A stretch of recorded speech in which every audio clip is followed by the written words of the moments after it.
Canada के प्रधानमंत्री Justin Trudeau इस समय भारत के साथ कूटनैतिक विवादों के कारण सुर्खियों में हैं।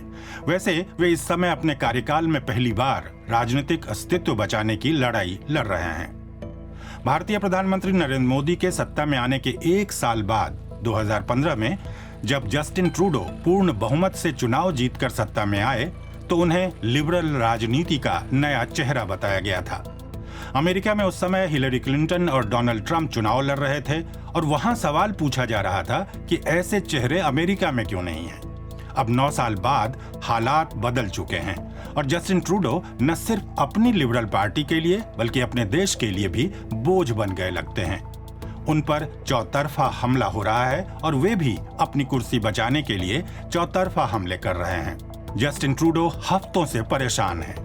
पहले तो वामपंथी एनपीडी पार्टी ने उनकी लिबरल पार्टी से संसद में समर्थन वापस ले लिया, जिसकी वजह से उनकी सरकार अल्पमत में आ गई। फिर 2 उपचुनावों में लिबरल पार्टी मॉन्ट्रियल और टोरंटो की सुरक्षित सीटें हार गई।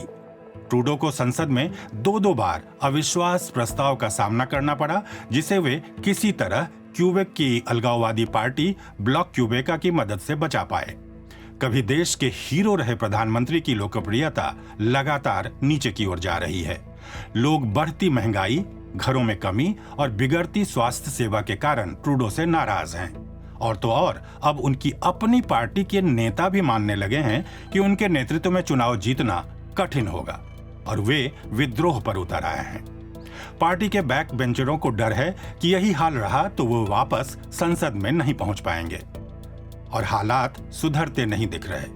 कनाडा दुनिया की 9वीं सबसे बड़ी अर्थव्यवस्था है। उसकी जीडीपी 2022 में $2.2 ट्रिलियन थी।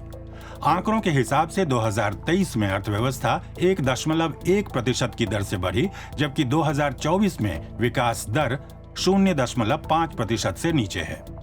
कनाडा के प्रमुख थिंक टैंक फ्रेजर इंस्टीट्यूट के अनुसार देश के 2/3 लोग सोचते हैं कि देश की अर्थव्यवस्था गलत दिशा में जा रही है और उनका जीवन स्तर गिर रहा है।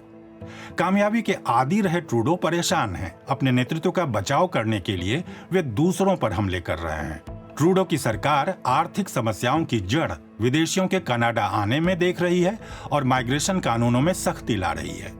ट्रूडो ने एक्स पर एक संदेश में लिखा, हम कम आय वाले विदेशी कामगारों की तादाद घटा रहे हैं और उनके कॉन्ट्रैक्ट की अवधि भी कम कर रहे हैं। अब विदेशी छात्रों को दिए जाने वाले परमिट में भी कमी की जा रही है। अगले 2 सालों में वह सिर्फ करीब 4.25 लाख स्टडी परमिट देगा। सिख अलगाववादी नेता हरदीप सिंह निज्जर पर हमले में भारतीय अधिकारियों की साठगांठ को लेकर ट्रूडो सरकार ने काफी आक्रामक रुख अपनाया है। वे विपक्षी कंजर्वेटिव पार्टी पर भी हमले कर रहे हैं। चुनाव से 1 साल पहले हो रहे सर्वे में कंजर्वेटिव नेता पियर पोलिएवर को 45% लोगों का समर्थन मिल रहा है। जस्टिन ट्रूडो ने आरोप लगाया है कि विपक्षी कंजर्वेटिव पार्टी के कुछ नेता विदेशी हस्तक्षेप के मामलों में शामिल हो सकते हैं। आरोप लगाने के लिए उन्होंने खुफिया जानकारी का हवाला दिया है। कंजर्वेटिव पार्टी के नेता पोलिएवर ने प्रधानमंत्री को झूठा बताया है।